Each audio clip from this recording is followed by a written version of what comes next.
often I have difficulty coming up with a particular topic. And even though I've given hundreds and hundreds of talks, I always feel like I've never done this before. So I have to think up stuff.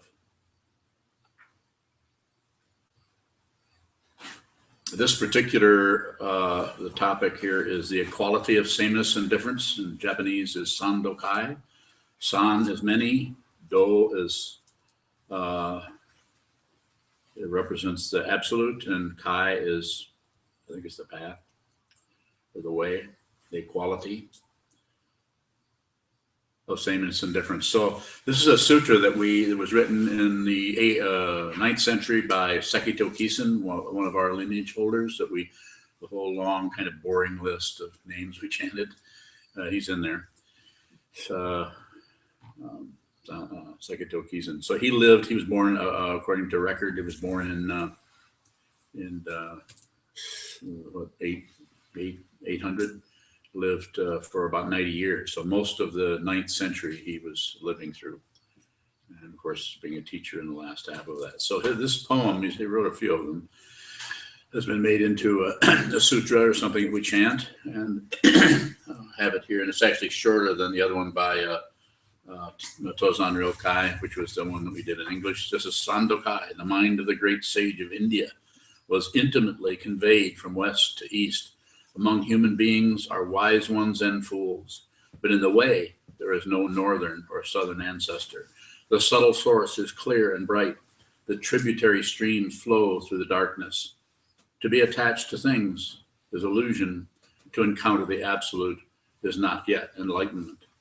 Each and all the subjective and objective spheres are related, and at the same time independent. Related yet working differently, though each keeps its own place. Form makes the character and appearances different. Sounds distinguish comfort and discomfort. The dark makes all words one. The brightness distinguishes good and bad phrases. The four elements return to their nature as a child to its mother. Fire is hot, wind moves, water is wet, earth hard. Eyes see, ears hear. Nose smells, tongue tastes the salt and the sour. Each thing comes out from the root, like branches and leaves from a tree. Cause and effect must return to the great reality. The words high and low are used relatively. Within light there is darkness, but do not try to understand that darkness. Within darkness there is light, but do not look for that light. Light and darkness are a pair, like the foot before and the foot behind in walking. Each thing has its own virtue and relates to everything else in function and position. Ordinary life fits the absolute as a box in its lid. The absolute works together with the relative, like two arrows meeting in midair. Reading the words, you should grasp the great reality. Do not judge by any standards. If you do not see the way, you do not see it even as you walk on it. When you walk the way, it is not clear, it is not near, it is not far. If you are deluded, you are mountains and rivers away from it. I respectfully say to those who wish to be enlightened, do not waste your time by night or day. And then there's a dedication of merit, and this is done as the third chant. We alternate, and I think this is something we should start doing again. We've been doing Hokkyo Zanmai for a year or more. So we could start doing Sandokai, which has the blue cover. So the name Sandokai, what brings up the way this came up is in talking to students about challenges that everyone have with their mind, their activity, their lives. Things are coming and going, and things are just moving around and changing all the time. Very difficult to kind of hammer the points down and bring the hollow parts up to give us some kind of balance. The insight that follows upon the practice of meditation, the awareness practice, I highly, highly recommend that you do this daily. The equality that happens, we find that no hammering need be done at all, and no lifting need be done at all. Everything is completely equal in its separation. The equality of sameness, which is the absolute, and difference, which is the relative. Things are coming and going and coming and going, and we get what? We get magnetized by some coming things and repulsed by other coming things. So we're always at some kind of a pushing and pulling, passion, aggression, and ignorance dynamic is happening here. And it's so seductive. It's so convincing because it happens through all of the sense fields, which are doing what? Receiving all kinds of things: sound, smells, taste, touch, thoughts. Everything is being, we are being bombarded by things. And especially when we get entwined with the thoughts and ideas of other people, it seems like we should be able to discuss this and find some kind of even ground or a meeting place where things in the relative situation are balanced out. We see this all over the world. There's just intense warfare going on in certain places, as we all know. Things are perceived to be out of whack in some way, and somebody wants to, even through aggression, wants to push things back into some kind of relative, which of course means temporary, balance. It is rare. It is rare to meet someone or see a situation in which the insight, the understanding is so deep that there's nothing to balance, because one's awareness penetrates into the relative situation and sees that the absolute and the relative are not separate from one another. And so the equality, this is to say, you actually see the equality of sameness and difference. You actually see that. You see there's no war.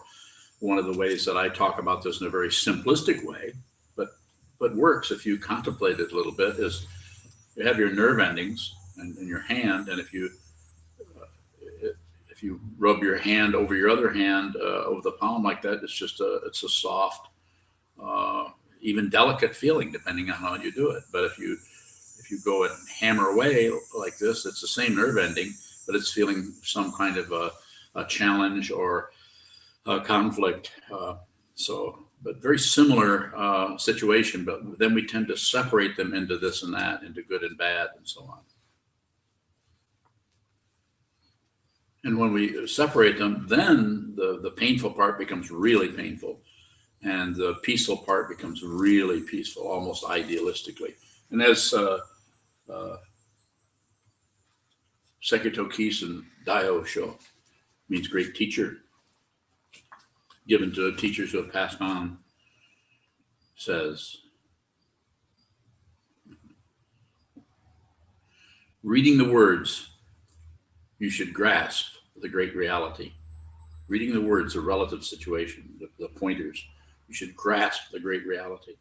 Contemplate the words.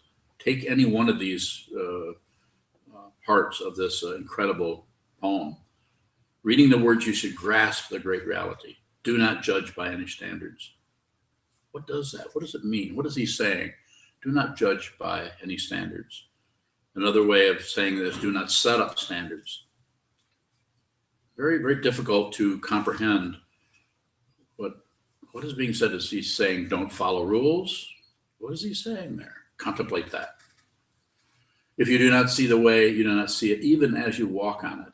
And you walk the way, it is not near, it is not far. The whole relative situation collapses into what? Just this. Like I was talking at book study, I think it was yesterday, this is all there is. And we're not trying to say, that you weren't in the kitchen earlier, that you didn't walk up to the temple door.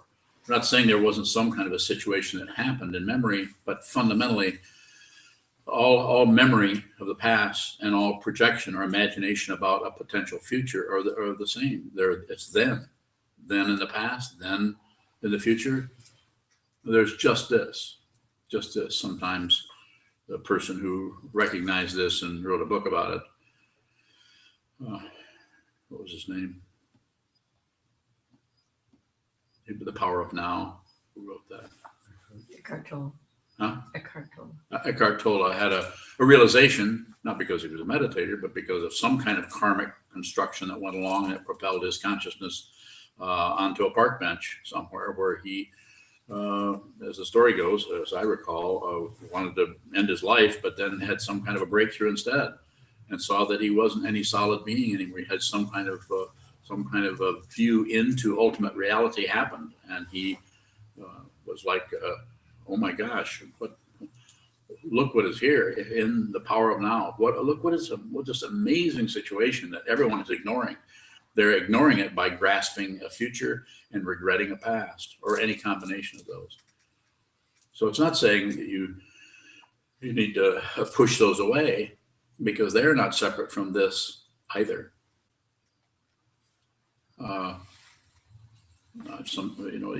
His situation was very unique, and he can't really train people to do that by having them, get really depressed and then wake up.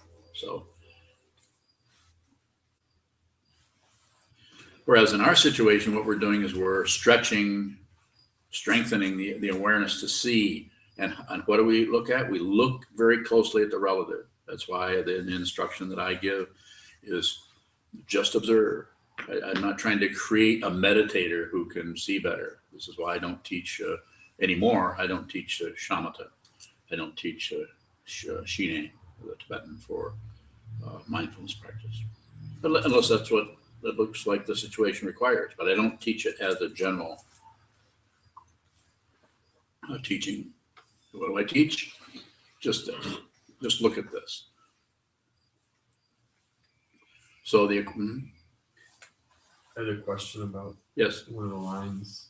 Yes, please. To encounter the absolute is not yet enlightenment. Yes. What does it mean to encounter the absolute? Well, there's ways of looking at this, and the way I feel that what is happening here is to encounter the absolute. If you think you understand or see the absolute, that's not it. Those are concepts. You can't see the absolute. And why can't you see it? Because you're not separate from it. You are, and this is, you could say you are the absolute, but it seems to be better since we're in a relative dynamic. My body is here, breathing, seeing, smelling, tasting, touching. Yours is over there, but this is an expression of the absolute. So to encounter it is probably to encounter it as, maybe be very close.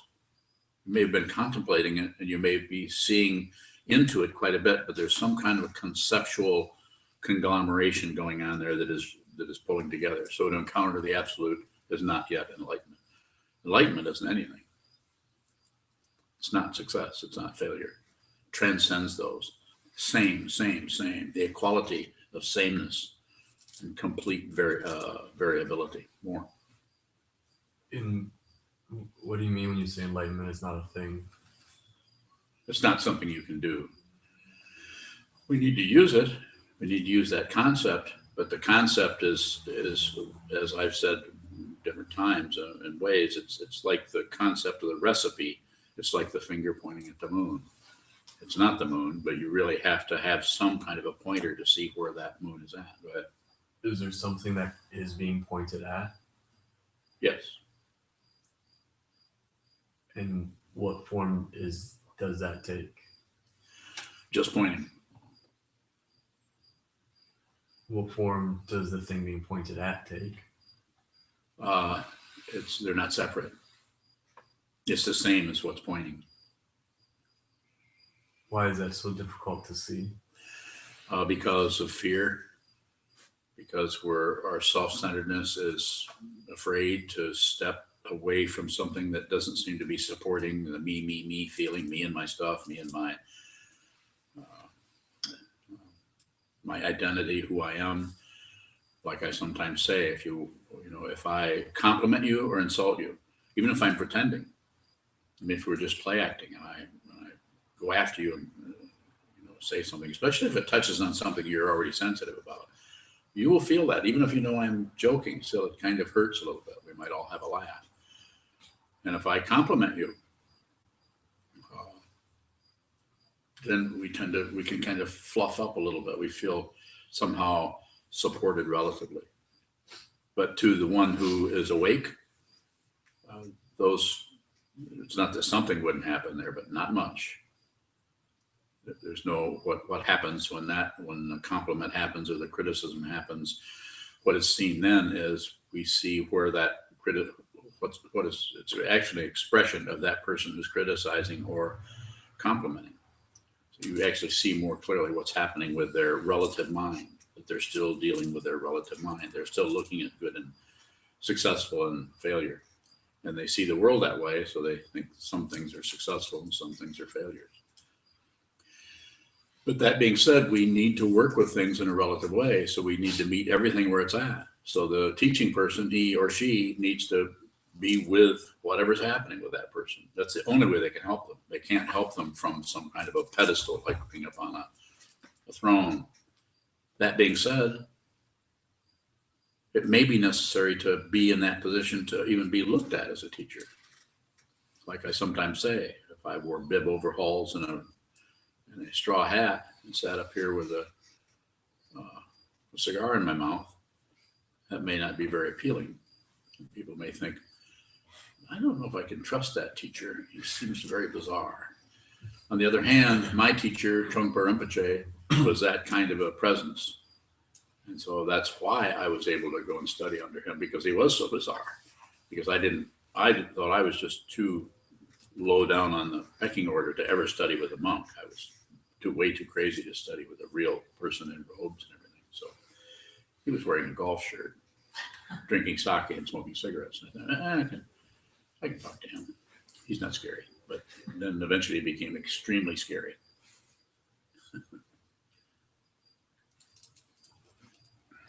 More Chizan. When someone sees the truth, does the way in which they manifest to others change? It could. There's still, manifestation is still relative. Something comes, something goes. So it's still in the dynamic that one has with anyone. Just like our chemistry with some people, we can sometimes when we first meet somebody, we just really like them. They're just great to be around. They're just like being on the same frequency. And then other people, even though they haven't done anything, it's just there's something kind of abrasive about them. Something is difficult. So I'm not sure if that's what you wanted to go for. You have to think about it a little bit. Good questions. Thank you. Sheldon. If we encountered the absolute, how would we even know it? You won't mind. But if you're still wanting to know it, then that's a relative dynamic. It still looks like it's a success story. But if you encounter it, it's still a relative dynamic that's happening. Like, oh, I'm encountering the absolute. You can't really encounter that which you are not separate, have never been separate from. All you can realize is not separate. All you can realize is the very sameness the very difference you're looking at is the sameness, and that's done from this perspective. This isn't necessarily the only way this can be done, but it's the only way I know of, is to hold still and see what moves and see what keeps looking like it's separate until you recognize it and you see that everything you see you're not separate from anything you see anywhere. Even though it's going to war, you're not separate from that warfare. And compassion arises for everything you see.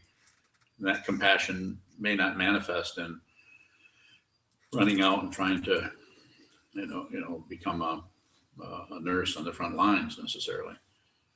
It may not. It may manifest as just working with people where they're at, or it may be something else.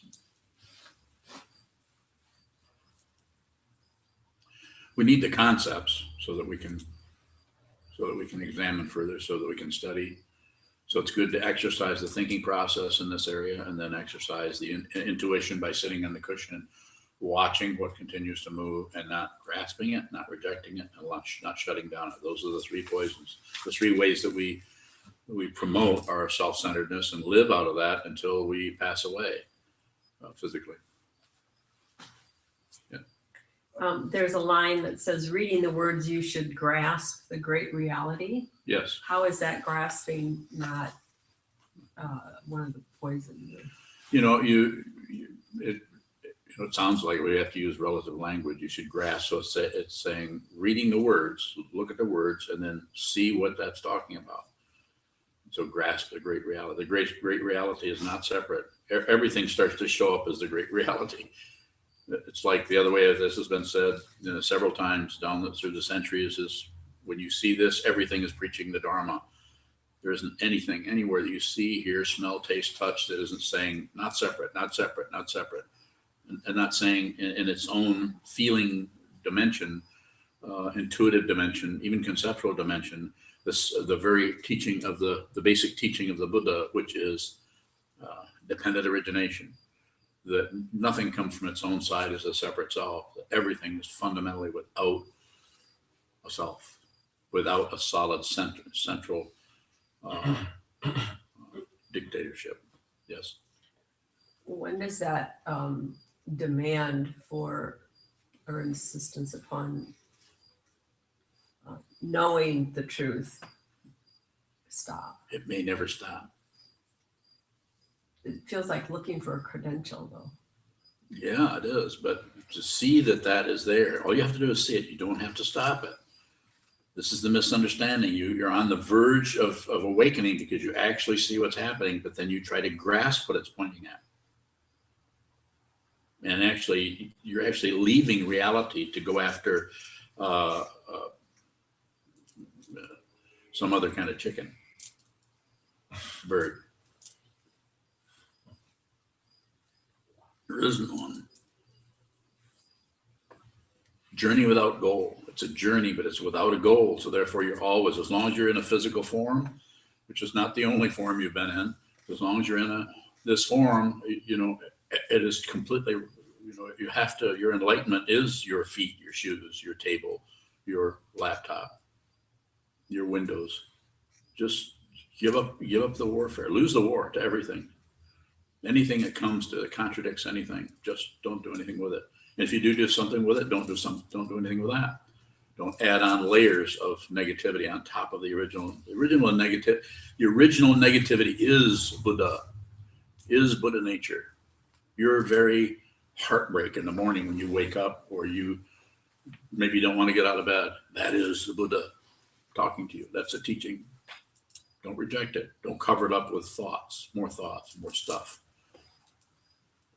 Realize, reading the words, grasp the great reality. It's not a grasping, but we have to say something. So, and we don't know what that word was in the original Chinese that it was spoken in. If someone else, you might look at another translation of Sandokai, and somebody else might say perceive the great reality. Sometimes those are really, polarized things. Grasp the great reality. Sometimes that's actually a better word to encourage somebody to go do this.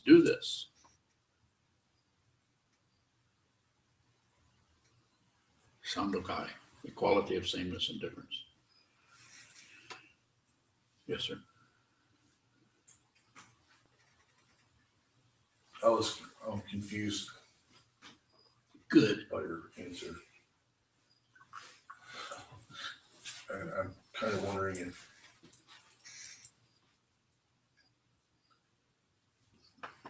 seeing the absolute, encountering the absolute. Yes. Are you saying that that's something that you can't do? It's just something that happens. It's not even an occurrence. If it's an experience, here's an experience. Where is it now? It's gone. So it's going to happen again. Here it comes. It's gone. But what doesn't come can't go. So what doesn't appear can disappear. Ordinary magic. It's completely ordinary. But when you see it, it's astonishing. And it's not an astonishment that goes into some other kind of fantasy about, tripping out on acid or something like that, or some kind of amazing feeling about the oneness of everything. These kind of feelings may come or may not, but they're all illusion. All those feelings are illusion. Perception, direct perception of reality is not an illusion, nor is it not an illusion. Yes, sir. Could we speak about encountering the absolute by saying realization of emptiness? Yeah. You see emptiness within form. You see form as emptiness, as it says in the Heart Sutra. Form is emptiness. Emptiness is form. The same is true of feeling, perception, concept, or memory and consciousness. So the 5 skandhas, the 5 heaps, a way of describing the human experience. More. It's emptiness. And another way that is talked about is suchness, because this is a way of talking about the emptiness within any situation or form or existence or staging or blocking or anything that comes up. Is if you see it as it is, it's suchness, or it's as it is, like it says in this little scroll here. It's just that. It's completely momentary, a way of taking a little snip out of the time stream. But then you realize when you realize it, you realize that time is an illusion. It's illusory because it looks like forms are moving in the time. Like my form is slowly, going back into the earth, wrinkles and slowly going back. Nice knowing you. There.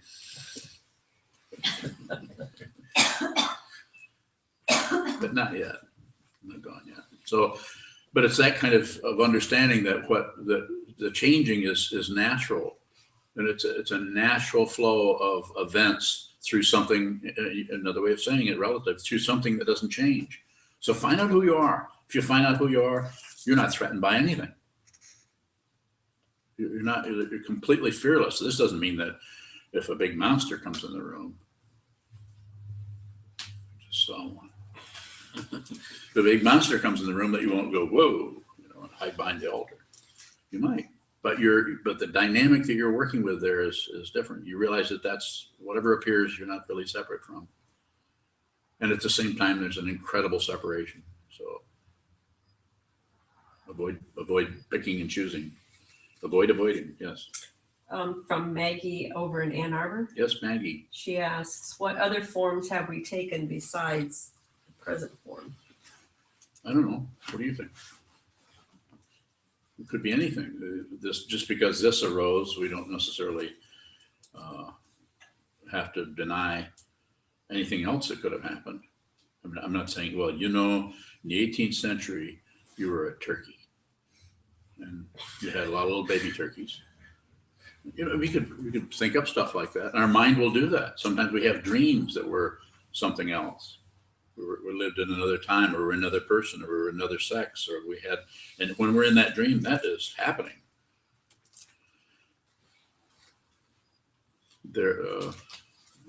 I've done some, don't want to necessarily go into this in this talk, but since Maggie brought it up, I've done a lot of work over many years with past life, working with people with past lives.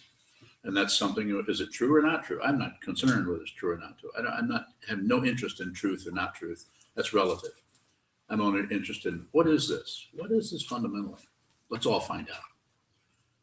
Let's really, devote your life to it. What better thing to do than to find out who you are, find out what this is fundamentally. So the whole past life idea, you can go back and find out that there's actually other identities that are happening within each person. Some people you can't, they're blocked up, they can't do that. Not blocked up in a negative way, that's just not something that's accessible. Whereas other people immediately go into some kind of a description of some other lifetime, some other place, some other time that's so ordinary. It's just ordinary. And the person going through that might say, well, it feels like I'm making it up. I don't care if they're making it up or not. I'm not interested in writing books on that and proving anything. I have nothing to prove. Like I often say, and I'm saying it again, I'll say it probably the last 20 minutes just before I get on the Ferris wheel. I'll say all evidence is partial. You can't have evidence that isn't partial.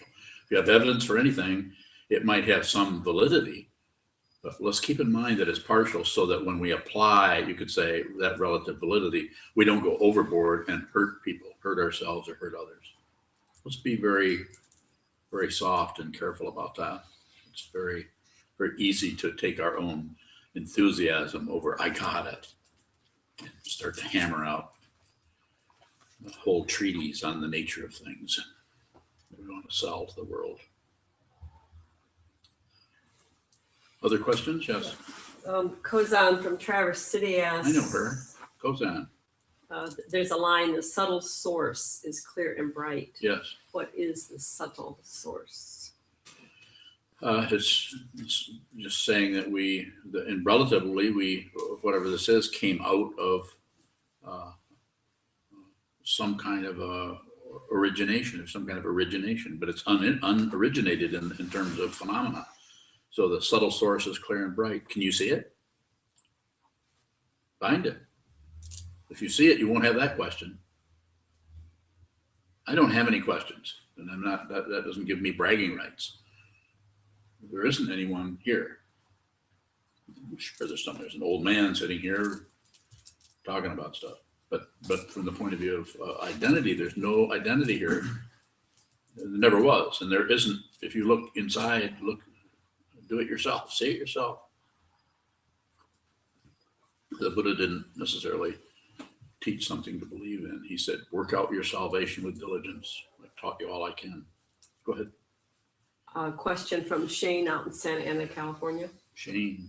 He asks, can you talk more about what it means when you get very emotional for no apparent reason while chanting sutras or reading Sandokai? Yeah, Ken.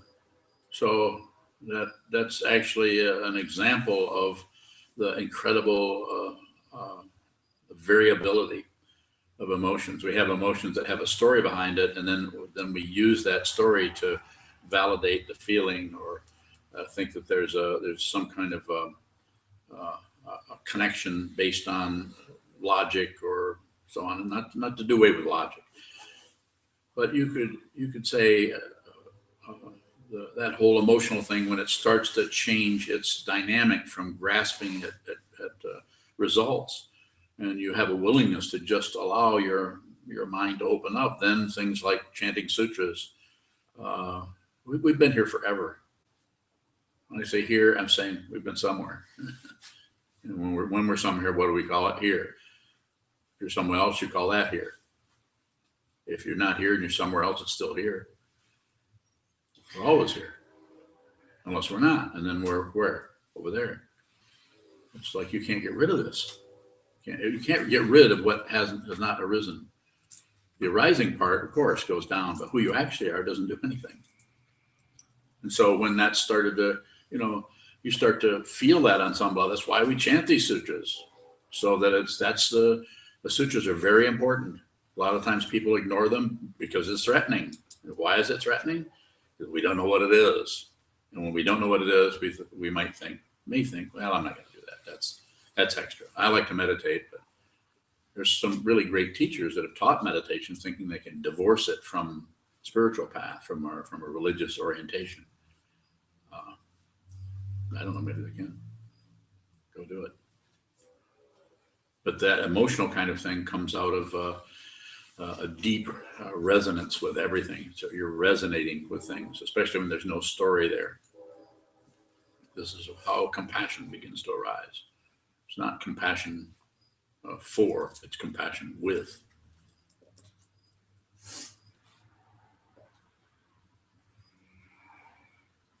More questions? We have some time. Gentlemen, anything?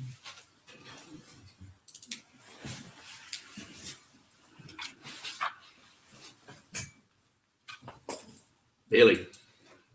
You said earlier, if you wake up and don't want to get out of bed, don't ignore that. That's a teaching. Yeah. What would that teaching be? just that you're here, you're a living being, and you have the opportunity to actually have feelings. Don't, like it says in the first of the 4 reminders, first contemplate the preciousness of being free and well favored, difficult to gain, easy to lose. Now I must do something meaningful. First, contemplate the preciousness, the value of even being able to wake up in a bed. Very, very primary. I'm here, I'm embodied. Don't miss your life by shutting down and wanting some other kind of feeling. Whatever feeling is arising, that's feeling. And when you understand what this is about, every feeling becomes compassion for others. And if compassion for others isn't just sympathy. It might not even go noticed by others, because you're not actually crying and sympathizing and all that. You actually just resonate with others, with people, and with the world. So that don't miss that opportunity. Free and well favored, free to even be. You're free. You're not in Syria. You're not escaping the country with your children. Not to use that kind of a contrast, but it's just a way of talking about it. The people who are doing that, they actually have their past and future. They have their situation that's happening too, that they need to work with. If I was talking to them, I might talk about it the same way, especially if I was running along beside them. I sometimes think of Trungpa Rinpoche, who tried to lead 200 people out of Tibet, and back in 1959, and only made it out with a dozen or more. A lot of them died. So he was escaping the Chinese. Yes. Question from Brett McGinnis in Philadelphia. Better be a good one, Brett. He asks, Can the Teacher Medal talk, Oh, which you you gave saw that. recently, I you saw mentioned that you still have an ego and you can be full of yourself. that. Sure. How does one give the teacher the benefit of the doubt while also realizing that they are not infallible and egoless and may have misunderstandings of students' psychology and the Dharma?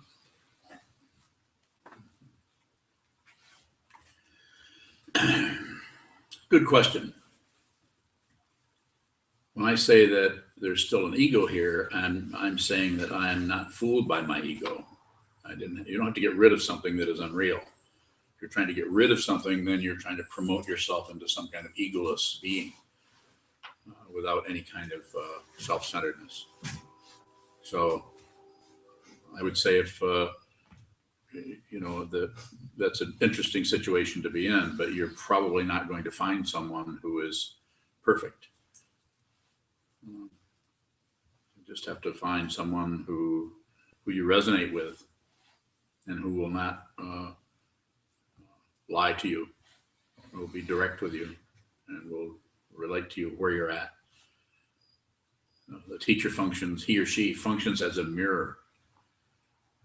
And it's not like they're see how you act and then they're acting the same way. I don't mean that, but they don't necessarily even know that they're doing it.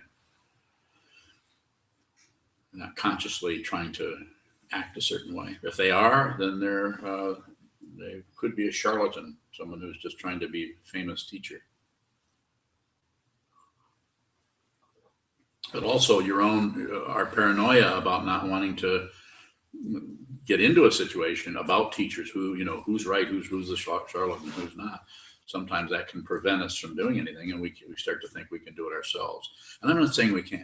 I think there's some people you could do this yourself, but it would be very difficult without having a teacher to help you in those areas where you tend to shut right down because you're not willing to look at that part of your deal. A good question, though. Thank you. And I have more to say about that, but there needs to be more inquiry coming so I can see what's actually being investigated here. Sure. How is it different when you have an opinion versus when I have an opinion? I don't know. You have an opinion? You have opinions? What's your opinion? Wow. Give me one. I'll give you one of mine. We'll see. We'll kind of see. Opinion. Come on. You don't have any opinions? Maybe you should be up here. It's a good question, but I'm just saying, give me an opinion. Show me an opinion. Something you think is true based on partial evidence. I think it's important to leave animals where they're at. You know, instead of collecting frogs and turtles, I think that there's a chance they could die if you move them. That's my opinion. So you don't like the fact that I No. take turtles off the road and take them to my pond? No.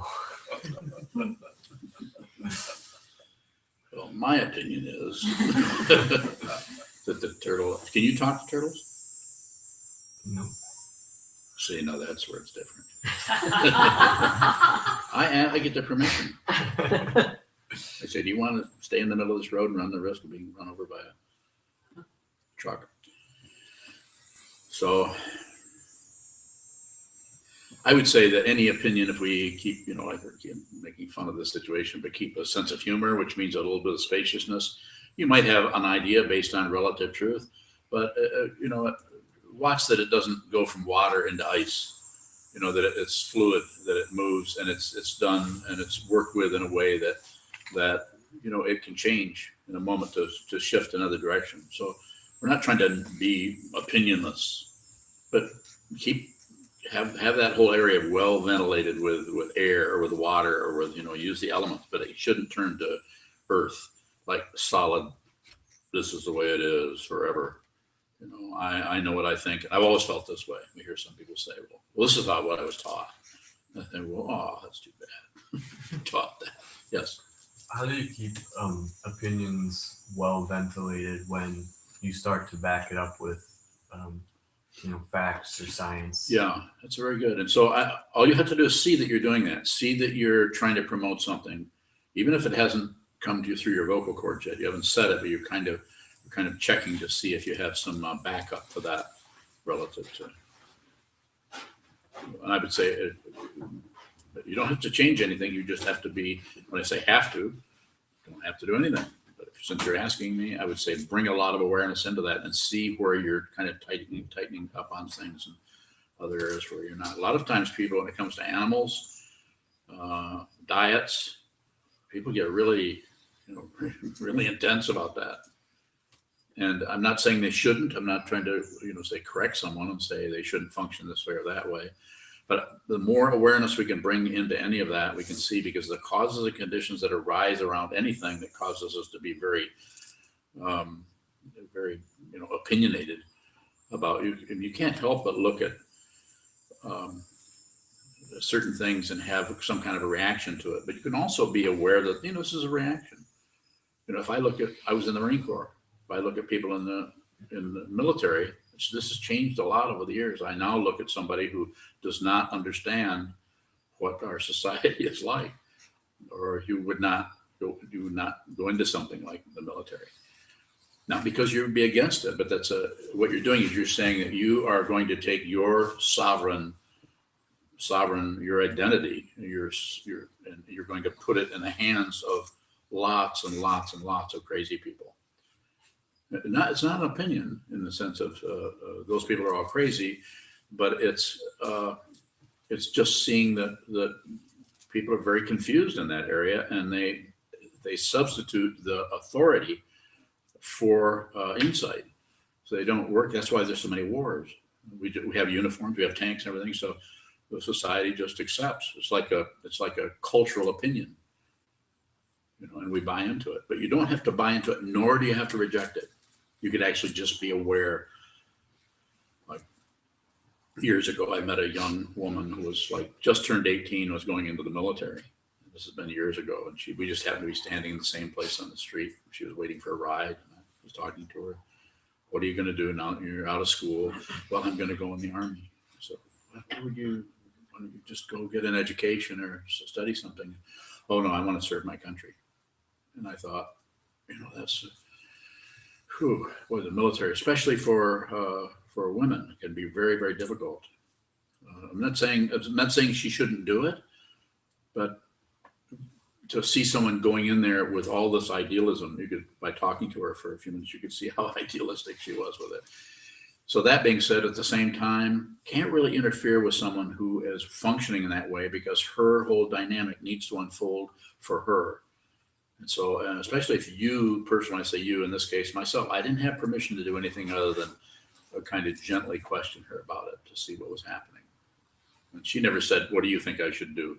Or what do you think? I mean, I did tell her I'd been in the Corps to see if that would get any kind of a question to arise, like, but it didn't. And she went in, and someone's karma about things like that, causes and conditions that even get us all in this same room for a few minutes to listen to this kind of a talk are so amazingly complicated. And this is acting off from that. And this is there's so many different variables that are happening there. It's very hard to see deeply into it and understand cause and effect in a very deep way. That's why I say less is better. Don't do anything unless you have to. Hold still, patience, and just wait for things to arise, so that there's more of a possibility that the awareness that you've been developing or strengthening or stretching in the sitting practice will start to lead your life, so that you start to lead your life with your awareness rather than just your thoughts, ideas, opinions, and so on. So the opinions can still be there. You don't have to get rid of them necessarily, but just be aware that they're built on lots of causes and conditions that you may not be able to get into view. Not to go on and on about it, but people say, like, I'm not prejudiced, or about themselves. I can't help it.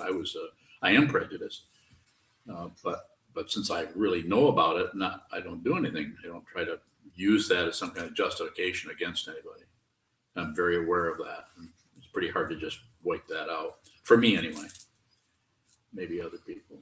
So awareness. You don't have to be somebody else. Just if you're very aware, then you'll have passion, aggression, and ignorance will be very strong, and you'll have a sense of really a sense of who you are completely. Yes. Do the line in there about not setting up standards, does that tie into the opinions? Yes. When you said just watch that water doesn't turn into ice. Yeah, just watch it. So you can, when it says don't set up standards, it's also saying don't, out of fear of open space, out of fear that happens. Ego gets very panicky if there's too much room. You can see it in a person who can't listen well. When I say that, I'm saying just a person who fills up the room when they're talking. They don't say a few words and then stop, or listen for the other person's period before they start. They start talking right over the person's, interrupting them with really interesting stuff, of course. Well, I think the word in the translation was judge. Don't judge by any standards. How does that, I mean, we have all kinds of laws. How do we not have standards to live by? I don't think it's saying do away with the standards. I'm just saying don't use the standard to judge something. Say so that because as soon as the standard is there and you observe it, that's why our 16 precepts, we observe them, but they're not rules like commandments we follow. That because you know that you can't help. One of them is don't kill. But on the other hand, being a living being, you're going to kill something if you're going to eat. May not be a cow, but something's going to have to die in some way. And so to change it and be very kind of chauvinistic, I guess would be the word, and just you say, well, I won't kill anything that has eyes or a mother, but how about all these other things that you're killing? And so we're just shutting down. It's a standard. Well, this is so that, I got that settled. Now I don't have to even look at that. You should look at everything you put on the end of that fork. Whatever it is, you should be aware, not to necessarily manipulate it to be a better, higher, more enlightened person, but just be very aware. Live out of your awareness rather than out of your thinking process. And that way your karma can actually ripen and you can be genuine. I have a lot to say about that, but it would take a lot more discussion or conversation or questions. Yes. There's a question from Gil Cadeau up in Minneapolis. Yes. There's a line in the Sandokai. She asked, what is meant by wasting time from a practitioner's standpoint? I respectfully say to those who wish to be enlightened, do not waste your time by night or day. So it's basically saying, this is, of course, this is in the 9th century, but you could say, for in our situation, you could say, don't, dedicate some of your time to this. Don't waste your time doing something that's just circular, that just takes you around and around in circles. If you don't care about enlightenment, then do whatever you want to do. But if you would like to be awakened, you would like to be clear about what it means to be a living being, other than just beyond the kind of, eat and sleep and jog and whatever. But don't waste your time by spending and doing things that take up time that could be spent practicing. So obviously you have to make a living in our society. We have to look at the society. We don't have a culture as they did in ancient India that if you were on a spiritual path, your whole community would support you, and give you, and feed you and take care of you. You could actually live in ancient India. You could just become a monk or a nun, and the society, as I understand it, would support you. Whereas in our society, you would be locked up for being a vagrant, if you possibly, although I guess you can stand on a corner and have a cardboard sign. I don't see them locking those people up. More. Question from Anna Maria in Brooklyn. Yes. Anna Maria. A quote, I think it's that you said, you can't see what you're not separate from. Does that end the search? What, if anything, is to be seen once not separate is realized?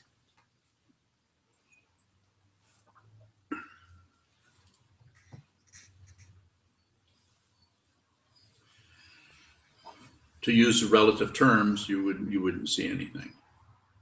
There wouldn't be anyone seeing anything, and wouldn't be anything to be seen. This doesn't mean that there isn't something happening, but they're not separate things anymore.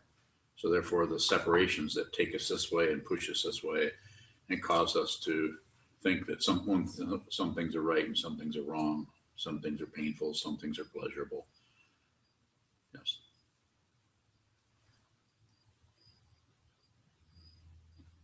Sheldon. You were talking earlier about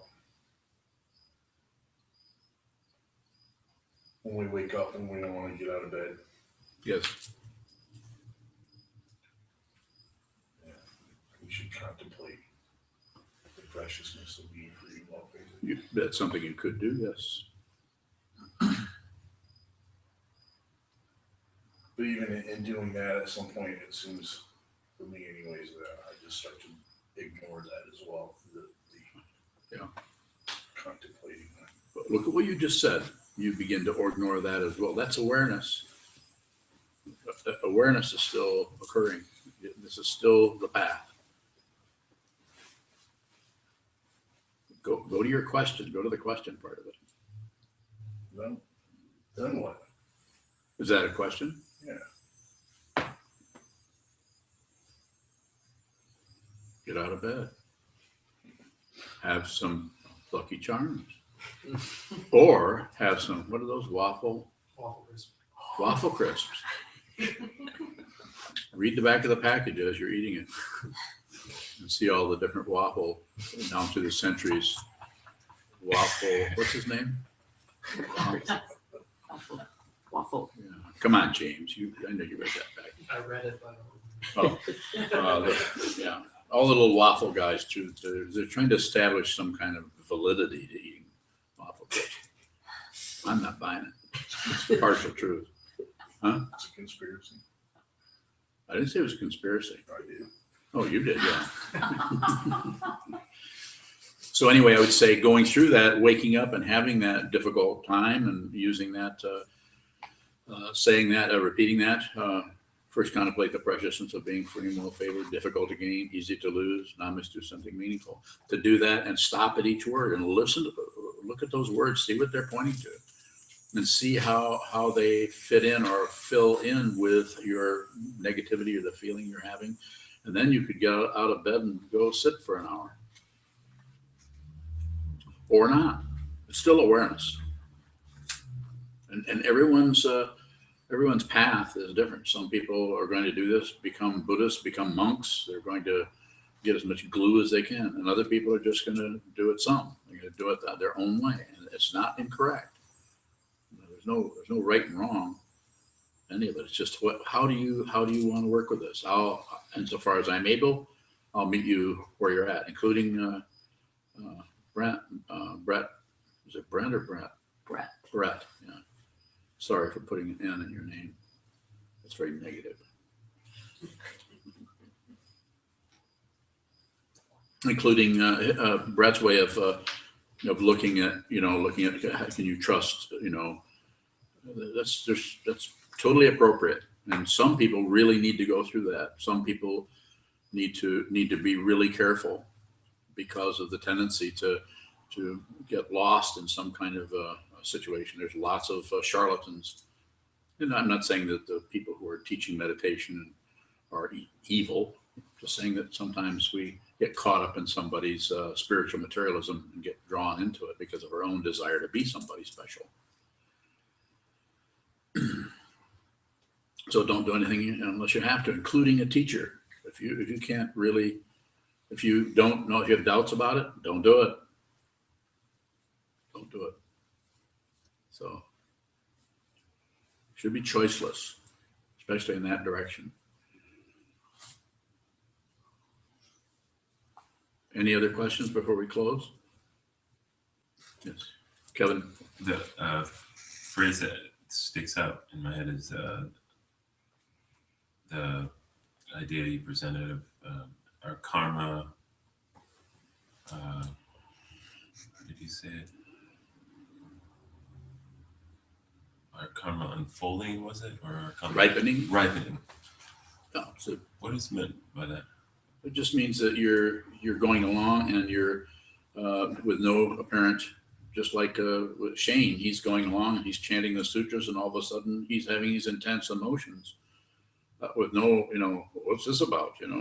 Having intense emotions about chanting a bunch of words you don't even understand. What's that about? That's one version. The other one would be, if you don't mind me saying so, the kind of a passage that you went through a few weeks ago when you just, no apparent reason, just emotionally, you kind of, went down a couple notches where you were having some rough patch, as they say, or transition or passage or whatever. It's just karma, ripening, just like the shape of your ears, your nose. You don't decide any of this stuff. At least you don't decide it in the way we commonly think of deciding something.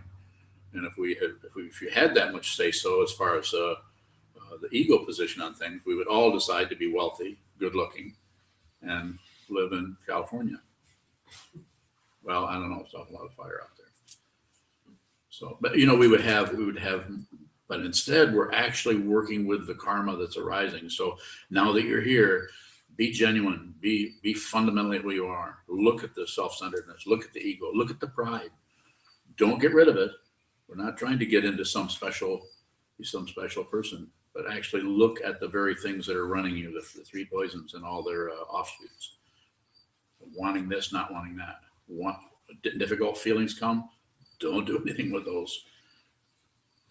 So very difficult, and it's handled differently by different, if you go to a psychiatrist or a therapist or something, it's different ways of doing it. Not the right and wrong part is the misunderstanding. To think that, everybody should meditate. Nope, I'm not there. So that's not, and so that would be an opinion. I don't think everybody should meditate. I think people should do what they need to do for themselves. They should trust themselves. And if they can't, if they're having difficulty, they just find somebody else that can help them see how to trust themselves. how they can be genuine, how you can fundamentally, whatever karma's there, that's you. You don't have to say, oh, I don't have to be that, because you're going to be back here again trying to do that again.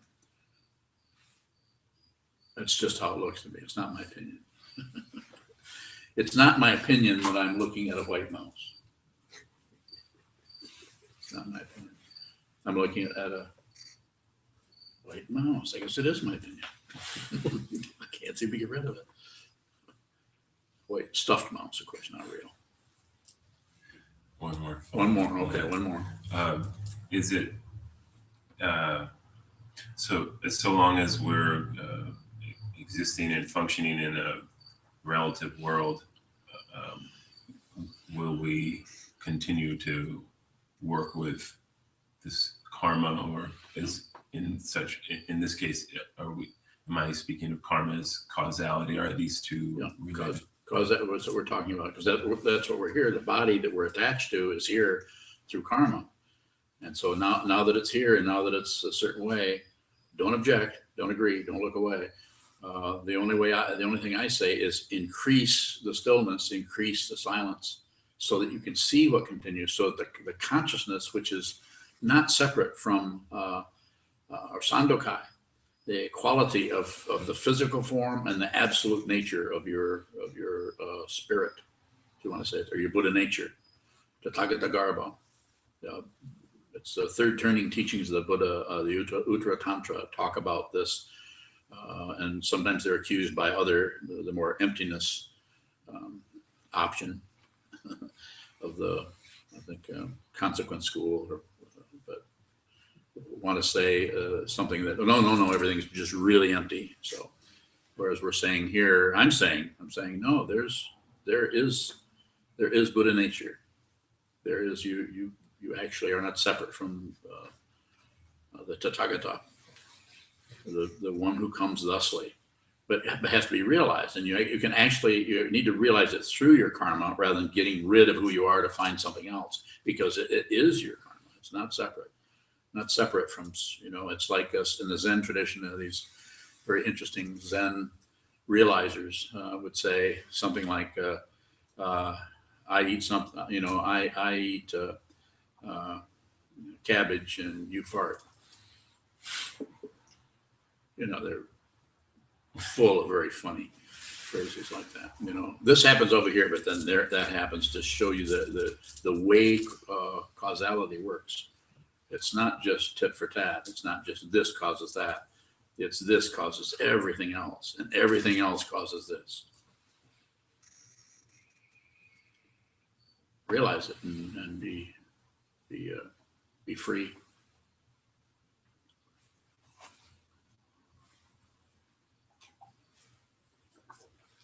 So we could close, I think, now. Thank you so much.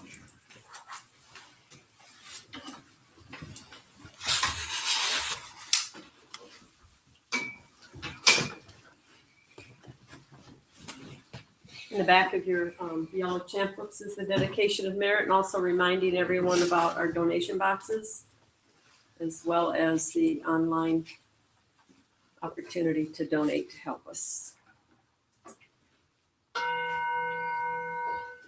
May the merit of this penetrate into all places, so that we and every sentient being together can realize the Buddha's way. Jiro san shi shi son bu sa mo ko sa mo ko ja ho mi. The 10 directions, the 3 worlds, all Buddhas, all venerable ones, Bodhisattvas, Mahasattvas, the great Prajna, Paramita.